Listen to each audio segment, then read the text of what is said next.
سلام ጥዕና ሃበልና ቤተሰብ ሓባር ባና እዚ ሓባሪ ባና እዩ ኣብ ሓባሪ ባና ነትግራይ ዝምልከቱ ሓደሽትን ዋናውን ሓበሬታታት ከምኡ ድማ ሃገራውን ኣህጉራውን ዜናታት ክደሰስዮም ዜናታትና ናብ ኩሉ ክባፅሕ ንቻነልና ሰብስክራይብ ንምድላዋትና ድማ ላይክ ሼር ብምግባር ክትከታተሉና ብኽብረት ምዕዳም ናብ ቀንዲ ነጥብታት ዜና ዘዕለት ክንሰገር ሚድያን ኮሙኒኬሽንን ትግራይ ድሕነት ህዝቢ ትግራይን መኸተላውን ትኩረት ገይረን ክሰርሓ ይግባእ ክብሉ ፕሬዝደንት መንግስቲ ትግራይ ዶክተር ደብረጽዮን ገብረሚካኤል ተዛዚቦም ሰራዊት ሱዳን ምስ ኢትዮጵያ ዝዳወባ ክልተ ስትራቴጂክ ከተማታት ከም ዝተቆጻጸረ ኣብ ዝገለጸሉ ቅጽበት ኣዘዝቲ ሰራዊት ኢትዮጵያ ድማ ኣብ ባይታ ፊት ንፊት ግጥማት ከቢድ ብድሆን ስዕረትን ይገጥሞም ከም ዘሎ ኣሚኖም بخال حبرتا ኣብ ትግራይ ጽንተት ዝፈጸሙ ላዕሎት ሰመዝ ብልጽግናን መሻርክቲ ብልጽግና ዝኾነት ኢማራት ዓረብን ኣብ ሱዳን ኣብ ልዕሊ ሰላማውያን ሰባት ንዝተፈጸሙ ጨፍጫፍ ንጹሃት ሰባት ስዒቡ ናብ ዓለም ለኸ ቤት ፍርዲ ክቐርቡ ተኣዚዞም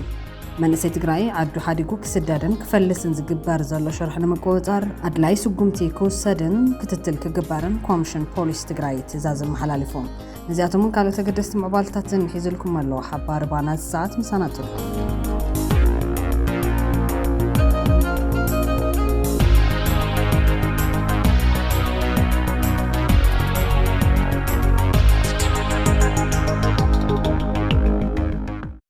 لعلي 29 تمهارو ساتفولو هاجراوي ملقا فتن 12 خفلي 2018 عام تمرت تجميروم ابتي مجمار هاجراو فتنات وكلتي مينستر تمرتن بيرو تمرت تግራይን ተረኺቦም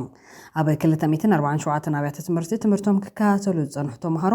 ሎሚ ሃገራዊ ፈተና ይወስዱ ከም ዘለው ሓላፊ ቢሮ ትምህርቲ ትግራይ ዶክተር ኪሮስ ጎሽ ገሊጾም እቲ ፈተና ኣብ ትግራይ ዝርከባ ዩኒቨርሲቲታት ሓዊሱ 8 ማእኸላት ጣብያታት መፈተን ከም ዝወሃብን 15184 ደቂ ኣንስትዮ ዝርከብኦም 29755 ተምሃሮ ይፍተኑ ከም ዘለውን እቶም ሓላፊ ኣረዶም እዚ ፈተና ኣብ 6 ዙር ማለት እውን 3 ዙር ንናይ ተፈጥሮ ሳይንስ ተምሃሮ ከምኡውን 3 ዙር ንማሕበራዊ ሳይንስ ተምሃሮ ካብ ሰነ 23 ክሳብ 16 ሓምለ 2018 ዓ.ም ከም ዝወሃብ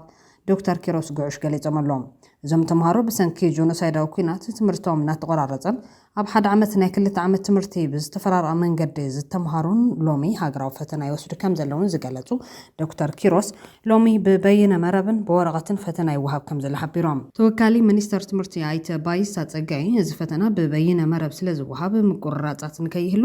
ዩኒቨርሲቲ መቐለ ቴሌን ሓይሊ መብራህትን ካልኦትን ንዝገብርዎ ቅድመ ምድላው ዘመስገን ኮይኖም እቲ ፈተና ብሰላም ንክዛዘም ይሰርሑን ዘሎ ኣካላት ጸጥታን ማሕበረሰብ ዩኒቨርሲቲ መቐለ ነመስኪኖም እቶም ተምሃሮ ኣብዚ ፈተና ዕውታት ንክኾኑ ኣብ ትግራይ ዝርከባ ዩኒቨርሲቲታት መንግስታውን ውልቀን ኣብያተ ትምህርትን ካልኦትን ዝገብርዎ ምትሕባራት ቢሮ ትምህርቲ ኣመስኪኖሎም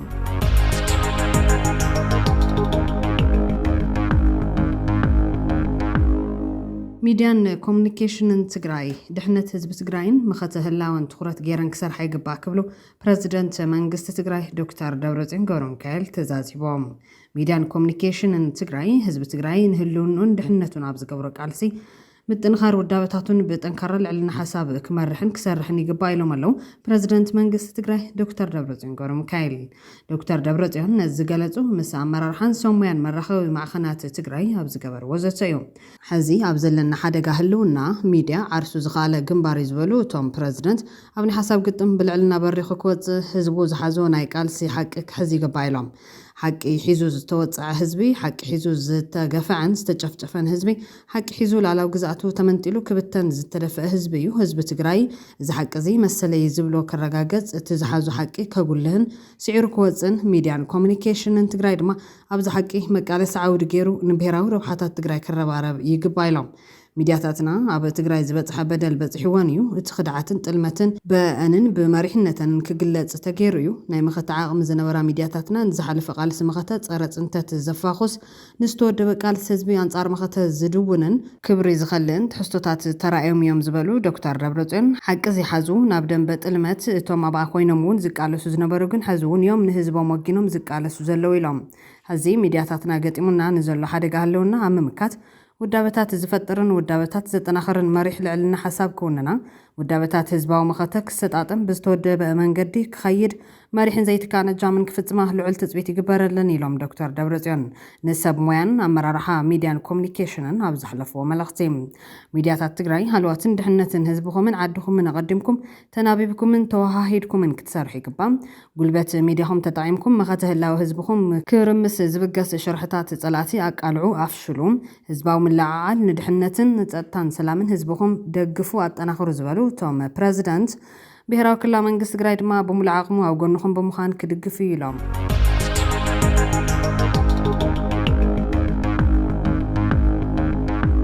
ሰራዊት ሱዳን ምስ ኢትዮጵያ ዝደዋወባ ክልተ ስትራቴጂክ ከተማታት ከም ዝተቆጻጸረ ኣብ ዝገለጸሉ ቅጽበት ኣዘዝቲ ሰራዊት ኢትዮጵያ ድማ ኣብ ባይታ ፊት ንፊት ግጥማት ከቢድ ብድሆን ስዕረትን ይገጥሞም ከም ዘሎ ኣሚኖም በጀነራል ዓብደልፋታሕ አልቡርሃን ዝምራሕ ሰራዊት ሱዳን ትማል ብዝፈጸመ መጥቃዕቲ ኣብ ደቡብ ሱዳን ኢትዮጵያ ዝርከባ ከተማታት መቃጃን ስርኩምን ከም ዝመንዝዕ ኣፍሊጡሎም በቤንሻንጉል ጉሙዝ ኣቢሉ ዝተጸግዐ ብብልጽግና ዝድገፍ ሰራዊት ሕሜቲ ብበዝሒ ከም ዝረገፈን ከም ዝተማረኸን እውን ኣፍሊጦም ትማል ዝተመዝገበ ዓወት ብዙሓት ወታደራዊ ተሽከርከርቲ ዝተማረኽሉ መቐይሮ ነጥቢ ምዃኑ ድማ ብተንተንቲ ይግለጽ ኣሎ በኻሊ ወገን ድማ ሰራዊት ፋኖ መበል 76 ክፍለ ሰራዊት ኣዛዚ ሙሉእ ኮሎኔል ኣበራን ሌተናል ኮሎኔል ኣለሙን ከም ዝቐተለ ተረጋጊጾም ፋኖ ብዝፈጸሙ መጥቃዕትታት መራሕቲ ሓዊሱ ብኣሽሓት ዝቑጸሩ ሰራዊት ብልጽግና ብድምሳስ ቀጺሉሎም ኣብ ዝቕንያት ኣብ ኢትዮጵያ ሓደ ፍሉይ ምዕባለታት እውን ተመዝጊቡሎም ስርዓት ብልጽግና ብናይ ወጻኢ ማለት እውን ትካላት ጸጥታን ስለያን ፈረንሳይን እስራኤልን ተደጊፉ ኣብ ርእሲ ኣሸገርቲ ተቃውምቲ ዝበሎም ከም ፋኖ ዝኣመሰሉ ዕጡቓት ኩለ መዳያዊ ወሳኒ ዝበሉ ወታደራዊ ስርሒታት ድሕሪ ምህንዳሶም ናብ መጥቃዕትታት ኣትዩ ይቐንዮም ድሕርቲ ውፅኢት ስርሒት ዳ ኮይኑ እምበር ንምንጭታት ስለያ ፈረንሳውያን ተመርኪሳ ጽሑፋት ተዳሉ ኣፍሪካን ኢንተለጀንስ ዝተባለት ማዕኸን እውን ኣብይ ኣሕመድ ሓያላት ወታደራዊ ተኣኽቲቱ ኣንጻር ተቃውምቲ ቆሪጹ ተላዒሉ ኣብ ትሕቲ ዝብል ኣርእስቲ እውን ሽፋን ሂባቶ እዮም እንተኾነ ግን ከም መግለጺኦም ኣዛዝቲ ወታደራዊ ስርሒት ዝነበረ ሜጀር ጀነራል ኣለምሸት ደግፌ ከም ዝገለጹ ኣብ ባይታ ፊት ንፊት ግጥማት ከቢድ ብድሆን ስዕረትን ኣጋጢምዎም ኣለዎም ሜጀር ጀነራል ኣለምሸት ደግፌ ፋኖ ምስ ከም ኦነግን ሕወሓትን ከምኡውን ካልኦት ናይ ወጻኢ ሓይልታት ዝበሎም ተናቢቡ ይሰርሕ ምህላዊ ከሲሶም ኣብ ተኸካየድ ዝቐነየ ግጥም ኮሎኔል ኣበራ ኣሳየ ዝርከቦም ሰራዊት ብልጽግና ብዝወፈርዋ ኣይተመለሶን ኣብይ ኣሕመድን ናይ ወታደራዊ ስርሒታት ኣማኸርቱን ካብ ዝወፍሪ ተገንዚቦሞ ወፂኦም ዘለው ጉዳይ ፋኖ ዝተመቓቐለ ናይ ድባይ ተዋጋእ ጥራሕ ዘይኮነስ ዝተፈላለዩ ኣሃዱታት ፋኖ ተናቢበን ዝተኸፈተለን መጥቃዕትታት ኣኪለን ክከላኸላን ግንባር ክኸፍታን ከም ዘይጽግመንን ወታደራዊ ዓቕምን ኩነቱ ዘሎ ግምታት ምዃኑን ይብል እቲ ሓበሬታ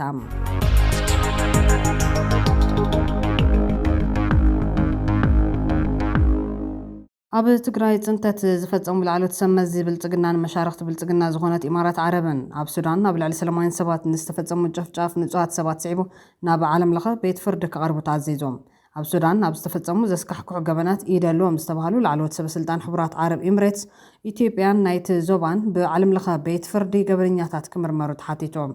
ኪዳን ዓለም ለኸ ውድባት ሰብኣዊ መሰላትን ሕግን ኣብ ሱዳን ዞባ ዳርፉር ብዝተወልዐ ግጭት ንዝተፈጸሙ ዘስካሕክሑ ገበናት ምቹው ኩነታት ብምፍጣር ተሳትፎ ኣለዎም ዝተባሃሉ ናይ ኢትዮጵያ ሓዊሱ ናይ ሓያሉ ሃገራት ላዕለዎት ሰበስልጣን ብዓለም ለኸ ቤት ፍርዲ ገበነኛታት ICC ምርመራ ክግበረሎም ሓቲቶም ሚድል ኢስት ኣይ ብዘውፅኦ ፀብፃብ መሰረት እዚ ፃውዒት ማልሶ ንዝቐረበ ኮይኑ ማእኸል ሰብኣዊ መሰላት ራውል ዋለንበርግ ምስ ዝተፈላለዩ ናይ ሕጊ ምርመራን ማሕበራት ሲቪክ ውዳበታትን ብምዃን ዘቕረብዎ እዩ እቲ ጥርዓን ዓቀብቲ ሕጊ ዓለም ለኸ ቤት ፍርዲ ገበነኛታት ናይ ወፃኢ ሃገራት ሰበስልጣንን ኣሸማገልትን ኣብ ሱዳን ኣብ ልዕሊ ንጹሃት ወገናት ዝተፈጸሙ ገበናት ኮነ ኢሎም ብምሕጋዝ ወይ እውን ብምትባዕ ተሳትፎ ምህላዎም ክምርመሩ ይሓትት እቲ መመልከቲ ናይ ወፃኢ ተዋሳእቲ ንሓይልታት ቁልጡፍ ደገፍ RSFን ንሰራዊት ሱዳንን ናይ ኩናት መሳርሒታት ቁጽራት ዕጡቓት ናውቲ ናይ ሎጂስቲክስ ደገፋትን ፋይናንስን ብምቕራብ ኣብ ልዕሊ ሰላማውያን ሰባት ግፍዒ ክበጽሕ ገይሮም እዮም ክብል ከሲሶም ከም ገለጻ ተጸብጻብ እንተኾይኑ እቲ መመልከቲ ንሕቡራት ዓረብ ኤምሬትስን ንዘባውያን ደገፍቲ RSFን ዝፈለየ ክኸውን ከሎ እዚ ድማ ካብ ኢትዮጵያ ሊብያ ቻድ ሶማልያ ኬንያን ኡጋንዳን ዝተውጻጹ ሽሞም ዘይተጠቐሰ ሰበስልጣንን ኣሸማገልትን ይጠቓለል እቲ ኺዳን ኣብቲ መመልከቲ ዝተኻተቱ ሰበስልጣን መንነቶም ወግዓዊ ገበሮን ብተወሳኺ እቲ መመልከቲ ምስ ሰራዊት ሱዳን ተኣሲሩ ዝተፈጸሙ ገበናት ናይ ኢራን ቱርክን ግብፅን ሰፊሕ ተራ ዘካተተ ምዃኑ ተገሊጹሎ እቲ ናይ ዜና ወኪል ወሲኹ ከም ዝገለጹ ዝቐረበ ሰነድ ንሓይልታት ቁልጡፍ ደገፍ RSF ዝተላኹ ተጠርጠርቲ ናይ ኩናት መሳርሒታት ካብ ኣቡዳቢ ኣልኣይንን ራስ ኣልካይማን መዕርፎ ነፈርቲ ድሕሪ ምብጋሶም ብቻድ ሊብያን ኢትዮጵያን ኣቢሎም ምሕላፎም ዘርኢ መርትዖ ሒዙሎም እዚ ናይ ኩናት መሳርሕታት ቀረብ መስመር ካብ ሚያዝያ ወርሒ 2015 ዓ.ም ጀሚሩ ክሳብ ሕዚ ኣብ ስራሕ ዝጸንሑ ምዃኑ ድማ ተገሊጾም እዚ ጥርዓን ብመሰረት ስምምዕ ሮም ዓንቀጽ 15 ዝቐረበ ወግዓዊ ሓበሬታ ናይ ምሃብ መስርሕ ክኸውን ከሎ ውድባት ምርመራ ክጅምር ብምሕሳብ መርትዖታት ንዓለም ለኸ ቤት ፍርዲ ዓቃቢ ሕጊ ዘቕርብሉ ስርዓት እዮም መስራትን ዓለም ለኸ ኣቦ ወንበርን ማእኸል ራውል ዋለንበርግ ከምውን ናይ ቀደም ሚኒስተር ፍትሒ ካናዳ ኢርዊን ኮትለር ከም ዝገለጽዎ ተሓታትነት ነቲ ዓመፅ ብቐጥታ ብዝፍጸሙ ኣካላት ጥራሕ ክግደብ የብሉን ዝብል እዮም ሕቡራት ዓረብ ኤምሬትስ ንሓይልታት ቁልጥፍ ደገፍ ናይ ኩናት መሳርሒ ይኹን ካልእ ደገፍ ምግባራ ብተደጋጋሚ እኳ እንተተገለጸ ንሳ ግን ክትክሕዶ ጸኒሓ እያ ተኾነ ግን ሓያሉ ምርመራታት ብቻድን ብኻልኦት ጎረባብቲ ሃገራትን ዞባዊ ናይ ቀረብ መርበባት ኣቢሎም ናይ ኩናት መሳርሕታትን ወታደራዊ ቁሳቁሳትን ነቲ ሓይሊ ምብፅሖም ከም ዘረጋግጹ ሚድል ኢስት ኣይ ዘርግሖ ፀብጻብ የመልክት ሓይልታት ቁልጡፍ ደገፍ ኣብ ክልል ቤንሻንጉል ጉሙዝ ኣሶሳ ካብ ዝርከብ ናይ ኢትዮጵያ ወታደራዊ ማዕስከር በሚስጥር ደገፍ ይረክብ ምህላው ዝገልጹ ክስታት ወግዓዊ ተገይሩ ነይሩ እዮም ዝሓለፈ መጋቢት ወርሒ ዝቐረበ ተመሳሳሊ ክስታት ስዒቡ ሱዳን ኣብ ኢትዮጵያ ዝርከብ ኣምባሳደራ ንዝርርብ ፀዊዓቶ ከም ዝነበረት ይዝካር ብሂውማን ራይትስ ዎች ኣብ ዝሓለፈ ሚያዝያ ወርሒ ወግዓዊ ዝተገበረ ሪፖርት ኣብ ናይ ሳተላይት ምስልታትን ናይ ሓበሬታ ምንጭታትን ብምስራት ከም ዝገለጾም ሓይልታት ቁልጡፍ ደገፍ ኣብ ሱዳን ክልል ብሉ ናይል ዝገብሮ ምንቅስቓስ ካብ ኣሶሳ ጥቓ ዝርከብ ናይ ኢትዮጵያ ግዛኣት ውሽጢ ደገፍ ይግበረሉ ምህላው ኣመልኪት እዮም ቀዲሞም ዝወፁ ፀብጻባት እውን ኣብ ኢትዮጵያ ክልል ቤንሻንጉል ጉሙዝ ውሽጢ ምስ ሓይልታት ቁልጡፍ ደገፍ ዝተኣሰረ ናይ መሰልጠኒ ማእኸል ምህላው ዝጠቐሱ እኳ እንትኾኖም ናይ ኤምሬትስ ሰበስልጣን ነቲ ክሲ ክሒዶምዎ እዮም ናይ ሱዳን ሰበስልጣን ብግዶም ኣብ ክልል ብሉ ናይል ውሽጢ ንዝፍጸሙ ጥቃዓታት ኢትዮጵያ ብቐጥታ ኢድ ኣለዋ ክብሉ ከሲሶም ኣብ ሱዳን ናይ ኩርሙክ ግዛኣት ገዛ ዝኾነ ዓብደልዓቲ ኣልፋኪ ነታ ከተማ ዘጥቅዑ ዘለዉ ሓይልታት ዝተበገሱ ካብ ኢትዮጵያ ግዛኣት ውሽጢ ምዃኑን በኢትዮጵያ ዝድገፉን እዮም ክብል ምግላጹ ኣይርስዓን ኣብ ኩናት ጽንተት ትግራይ ርኡይ ጨፍጫፍ ንጹሃት ሰባት ዘካይዱን ብዘይተሓታትነት ኣራጢጦም ዝነብሩ ዘለውን ሰመዚ ስርዓት ብልጽግናን መሻርክቶምን ሕዚ ብጉዳይ ጨፍጫፍ ንጹሃት ሰባት ናብ ዓለም ለኸ ቤት ፍርዲ ገበነኛታት ICC ክቐርቡ ተበግሶም ውሳዱ ዝድግፉ ዘለዉ ተሓለቕቲ ሰብኣዊ መሰላት ንተግባራውነቱ ክድፍአሉ ንሓተት እዮም እዚ ኣገዳሲ ዝተባሃለ ጅማሮ ናብ ተግባራዊ ስጉምቲ ተሰጋጊሩ ድማ ነቲ ብጽንተትን ጨፍጫፍ ንጹሃን ሰባትን ዕድመ ስልጣኑ ክቕጽል ዝገዓር ዘሎ ስርዓት ብልጽግና ከቢድ መርዲ ምዃኑ እናተገለጸ ይርከብ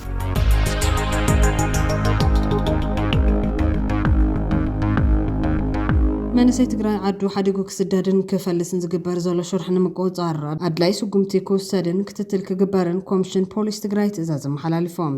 መንእሰይ ትግራይ ዓዱ ሓዲጉ ክስደድን ክፈልስን ዝግበር ዘሎ ሽርሒ ምቁፅጻር ይግባእ ኢሎም ኮሚሽነር ጀነራል ኮሚሽን ፖሊስ ትግራይ ይሕደገሱ እዮም ኣካላት ጸጥታ ከተማ መቐለን ዘዋደው ምሁራን ኣብ ዛዕባ መውሓት ጸጥታ ትኹረት ገይሮም ዘዳለውዎ ሓበራዊ መድረኽ ተሳሊጡሎም ኣብቲ መድረኽ ዝተረኸቡ ኮሚሽነር ጀነራል ኮሚሽን ፖሊስ ትግራይ ይሕደገሱ እዮም መንእሰይ ትግራይ ኣብ ዓዱ ሰሪሑ ዓርሱን ዓዱን ምቕያር እናኸኣለ ዓዱ ሓዲጉ ክስደድን ክፈልስን ዝግበር ዘሎ ሽርሒ መፍትሒ ክረክብ ኣለዎ ኢሎም ኣብ ውሽጥን ወፃን ዘለዎ ጸላእቲ ህዝቢ ትግራይ ንምሽባር ዓሊሞም ኩናት ክልዓሊ ዝብል ናይ ሓሶት ወረ እናነዝሑ መንእሰይ ትግራይ ካብ ዓዲ ክወፅን ንዘይሕጋዊ ስደት ክቃልዓን ጠንቂ ይኸውን ኣሎ ኢሎም ሰላም ትግራይ ንምህዋኽ ኮነ ኢሎም ዝሰርሑ ኣካላት ከም ዘለዉ ዝገለጹ እቶም ኮሚሽነር ነዚኦም ድማ ጥቡቕ ክትትል ጌርካ ምቁፅጻር ከም ዝከኣል ኣፍሊጦም ኣለዉ ህዝቢ ኣካል ምውሓስ ሰላም ኮይኑ ኣብ ልዕሊ መሰረተ ልምዓትን ኩብለላ ደቂ ሰባትን ዝፍጸሙ ገበናት ኣብ ምቁፅጻር እጃም ክዋፅኣ ድማ ይግባእ ኢሎም ህዝብን መሰረተ ልምዓትን ካብ ገበንን ስጋት ገበንን ነፃ ክኾኑ ክንሰርሕ ይግባእ እውን ኢሎም ኮሚሽነር ጀነራል ኮሚሽን ፖሊስ ትግራይ ይሕደገሱ እዮም ኮሚሽን ፖሊስ ትግራይ ካብ መቐለን ካልኦት ዞባታትን ተበጊሶም ናብ ኣዲስ ኣበባን ካልኦት ክልላትን ብለይቲ ዝግበሩ ናይ ህዝቢ መጓዓዝያ ማለት እውን ናይ ኣውቶቡሳት ጉዕዞ ሙሉእ ብሙሉእ ከም ዝኣገደ ኣፍሊጥዮም ስጉምቲ ዝተወሰደ ተን ብለይቲ ዝንቀሳቐሳ ኣውቶቡሳት ክጓዓዛን ከሎ ኣብ ልዕሊ ህዝቢ ናይ ሓደጋ ትራፊክን ጸጥታን ስጋት ይፈጥራ ከም ዘለዋ ብምጥቃስ እዮም ብተወሳኺ ተን ብለይቲ ዝጓዓዛ ኣውቶቡሳት ንዘይሕጋዊ ምስጋር ደቂ ሰብ ማለት እውን ምስግጋር ስደተኛታት መሰጋገሪ ይኾና ከም ዘለዋ ካብ ህዝቢ ጥርዓናት ከም ዝበፅሖም ፖሊስ ትግራይ ሓቢሩ ኣሎ መንግስቲ ትግራይ ህላውን ድሕነትን ህዝቢ ትግራይ ንምሓስ ኢሉ ኣብ ዝወርሒ እዚ ኣብ ዘውፅኦ ኣዋጅ ህፁፅ እዋን ዝኾነ ትግራዋይ ካብ ዝቐረበሉ ጻውዒት ክተት ወይ ካብ ምስላፍ ንምምላጥ ብምሕሳብ ዝተፈላለዩ ሜላታት ምትላል ተተጠቒሙ መቕጻዕቲ ክወሃቦ ምዃኑ ምግላጹ ይፍለጥ ቅድሚ ሕዚ ኣብቲ ክልል ብለይቲ ዝግበሩ ጉዕዞታት ህዝባዊ መጓዓዝያ ይፍቀዱ ነይሮም እዮም ተኾነ ግን ብመሰረት ሓላፊ መምርሒ ትራፊክ ፖሊስ ኮሚሽን ትግራይ ኣይተ ኣብርሃ ወረደ ዝተፈረመሉ ወግዓዊ ደብዳቤ ዝሓድሽ እገዳዚ ካብ 18 ሰነ 2018 ኣቆፃፅራ ገዝ ጀሚሩ ኣብ ግብሪ ዝወዓለ ኮይኖም ካብ ምሸት ሰዓት 12 ፈረቓን ብናይቲ ከባቢ ኣቆፃፅራ ክሳብ ንግሆ ሰዓት 11 ፈረቓን ክሳብ ወጋሕታ ዝግበር ዝኾነ ይኹን ጉዕዞ ጠጠው ንክብል ዘዘዝዮም እቲ ናይ ምእጋድ ውሳነ ካብ ቢሮ ትራንስፖርትን መራኸብን ብ13 ሰነ 2018 ዓ.ም ብዝተጻሕፈ ደብዳቤ መሰረት ገይሩ ዝተወሰደ ምዃኑ ተገሊጹ። ፖሊስ ትግራይ ነቲ ናይ ህዝቢ ጉድኣት ንምክልኻል ኣብ ባይታ ዘሎ ኩነታት እናተኸታተለ ምስ ኣባላት ፖሊስ ትራፊክን ምርምርታ ኣካላትን ብምትሕብባር ጽኑዕ ቁፅጥር ክገብር መምርሒ መሓላሊፉ ኣሎ። ፖሊስ በዚ መንገዲ እዚ ነቲ ኣብ ባይታ ዘሎ ፀገማት ንምፍታሕ ጽኑዕ ቁፅጥር ከካይድ እዩ። እዚ ሓድሽ ናይ ለይቲ ጉዕዞ እገዳ ንሙሉእ 7 ዞባታት ፖሊስ ትኽልል ተመሓላሊፉ ከም ዘሎ እቲ ደብዳቤ የበርህ። ክልላዊ መንግስቲ ትግራይ ኣብ ዝወርሒ ኣብ ዘውፅኦ ኣዋጅ ህፁፅዋን ኣብ ዓንቀጽ 31 ንኡስ ዓንቀጽ 2 ኣብቲ ተፈጥሮ ንምጉዕዓዝ ብዘይሕጋዊ ተሽከርካሪ ዝተጠቐመ ኣገልግሎት መጓዓዝያ ዝሃበ ካብ 30,000 ክሳብ 50,000 መቕጻዕቲ ከም ዘቐመጠ ይፍለጥ። ብተወሳኺ ቀጥታ ይኹን ብተዘዋዋሪ ኣብ መዳይ ኢኮኖሚ ምስ ጸላኢ ሓቢሩ ናይ ትራንስፖርት ግልጋሎት ዝሓዘ ወይ ዝሓገዘ ሰብ ብጽኑዕ ማሰርትን ገንዘብ ከም ዝቕጻዕ እውን ይሕበር።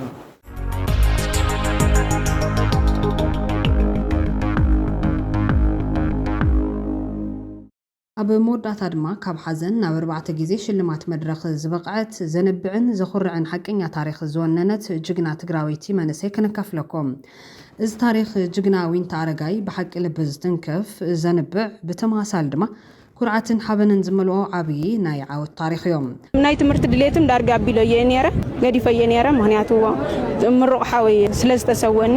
እና ክገድፎ እየ ደልየ ነይረ ግና ዝተፈላለዩ ኣካላት ናብዚ ደረጃ ዝንወፅእ ስለዝገርኒ ብጣዕሚ እየ ዘምስግን። ካብ ዓሚቕ ሓዘንን ስምባረን ተሲኻ ነቲ ቃንዛ ናብ ሓይሊ ቀይርካ ብሉፅ ዓወት ምምዝጋብ እዚ እዩ እቲ ናይ ሓቀኛ ትግራዋይነት መንፈስ። ሓዊ ንስኻ ብኣካል እኳ እንተዘይለኻ ሎሚ ግን ብመንፈስ ምስ ሕጉስ ተሓፍትኻ ኣብ መድረኽ ኣለኻ። እዚ ዝሰማዕናዮ ሓረጋት ቃላት ታራ ሓጎስ ኣይኮነን። ካብ ዓሚቕ ናይ ልቢ ቃንዛ ካብ ፍቕሪ ሓው ካብቲ ዘይሕለል ናይ ጽንዓት መንፈስ ዝፈልፈለ ሓቀኛ ናይ ጅግንነት ታሪክ እዮም። ኣብ መድረኽ ምረቓ ዝሓለፉ መዓልትታት ብክልተ ዋንጫን 2 ሜዳልያን ዘጌፀት ጅግና ዊንታ ኣረጋይ ንዓለም ዘርኣየቶ ዓብዪ ቁም ነገር ኣሎ።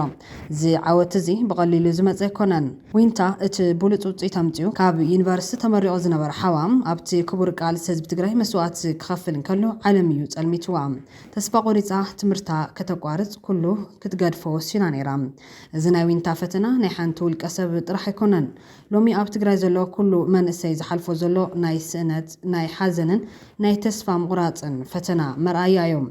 ኩናት ስእነት ዕድላትን ስነ ኣእምራዊ ማህሰይትን ንመንእሰይ ትግራይ ተስፋ ከቑርጾ ደጋጊሙ እኳ ተፈተነ። ዊንታ ግን ካልእ ምርጫ ከም ዘሎ ኣመስኪራ ሳላ ምኽርን ደገፍን ለባማት ስድራን ፈተውትን ድማ ዊንታ ነቲ ዓሚቕ ናይ ሓዋ ቃንዛ ናብ ናይ ዓወት ሕራነ ቀይራቶም። ንሳ ክትስዕርን ከላ ንባዕላ ጥራሕ ኣይኮነትን ተጋዲላ ነቲ ሓዋ ዝጀመሮ ናይ በሊሕነት ታሪክ ንምድጋም እያ ተቓሊሳ። እዚ መንእሰያትና ዓብዪ ትምህርቲ እዮም። ሓዘንን ፀገምን ንኽንወድቕ ዘይኮነስ ክንበራበር ዝድርኹና ናይ ውሽጢ ሓይሊ ክኾኑ ይኽእሉ እዮም። ተስፋ ምቑራፅ ንጸላኢኻ ኢድ ምሃብ ማለት እዮም። ጽንዓት ግን ነቶም ምእንታና ዝተሰውኡ ጀጋኑ ብግብሪ ምዝካር ማለት እዮም። ዊንታ ናብ መድረኽ ክትወፅን ከላ ንበይና ይነበረትን ንባዕላን ንጅግና ስዋ ሓዋን እያ ተመሪቓ። ነቲ ንስኻ ጀመርካዮ ናይ በሊሕነት ታሪክ ኣነ ደጊመዮ ኣለኹ ክትብል እንከላ ንኩሎም ሰማዕታት ትግራይ ወኪላ። ታሪክ ሰማዕታትና ዝህሉ ንሕና ህያውያን ተረፍቲ ክንሕይልን ክንዕወትን ከለና ጥራሕ እዮም። እዚ እዩ እቲ ዘይሕለግ ናይ ትግራዋይነት መንፈስ ካብ ፍርስራስን ሓዘንን ተስጢኻ ታሪክ ምስራሕ። ክቡራት መናእሰያት ትግራይ ሎሚ ዘሎ ኩነታት ከቢድ ምዃኑ ዝከሓደ ኣይኮነን። ቁጠባዊ ፀገም ስእነት ስራሕን ስንባደ ኩናትን ንመንፈስና ክሰባብሮ ይደሊ ይኸውን። ነገር ግን ታሪክ ዊንታ ኣረጋይ ዘምህረና ዓብዪ ሓቂ ኣሎ። ካብ ተስፋ ዝቆርፅ መስዋዕቲ ተስፋ ዘስንቕ ሕራነ ይውለድ። በቲ ዘለና ፀገም ኢድ ከያብና ነቲ ቃንዛና ናብ ትምህርቲ ነቲ ብድሆታትና ድማ ናብ ናይ ዓወት ዕድላት ንቐይሮም። ንሕና ናይቶም ዘይወደቑ ጀጋኑ ትውልዲ ኢና እሞ ካብ ፍርስራስ ተሲና ሓዳሽ ትግራይ ሓድሽ ህይወት ክንሃንጽ ብዘይ ተስፋ ምቑራጽ ክንጽዕር መጻኢና ክንብድህ መልእኽቲ ሓባር ባና ዝዕለት እዩ።